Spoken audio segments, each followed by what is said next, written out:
Wananchi wametakiwa kuachana na dhana potofu kuwa chakula kinachopikwa na gesi ya LPG hakina ladha kama chakula kinachopikwa na mkaa, huku ikielezwa kuwa tafiti mbalimbali zimefanyika na kubaini kuwa hakuna utofauti wa ladha baina ya chakula kinachopikwa kwa kutumia gesi na mkaa.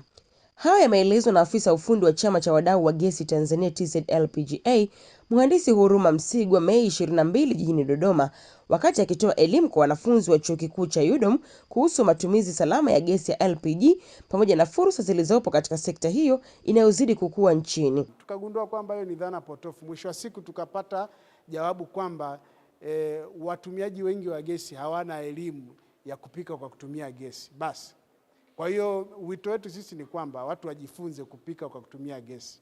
Kwa upande wake, mratibu wa wanawake kwenye sekta ya gesi ya LPG kutoka TZLPGA, Wina Joram Lukmai, amesema tafiti zinaonyesha zaidi ya 90% ya Watanzania wanaotumia gesi ya LPG kupikia ni wanawake. Lakini vile vile wale ambao wanafanya maamuzi ya swala zima la gesi, yani wataalamu ndani ya sekta, bado asilimia yao ni chache sana, chini ya 50%.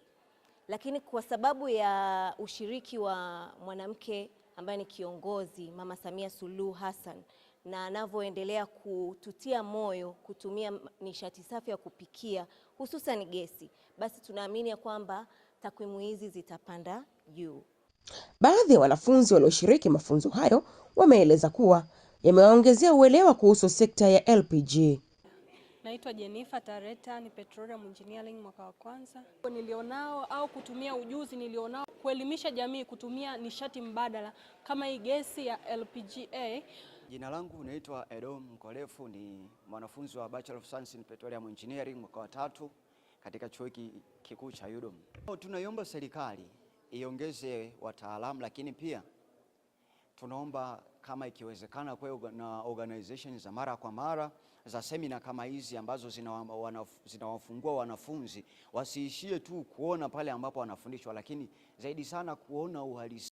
Mafunzo hayo yaliwashirikisha zaidi ya wanafunzi 120 kutoka kada mbalimbali za uhandisi wa mafuta na gesi kutoka Chuo Kikuu cha UDOM.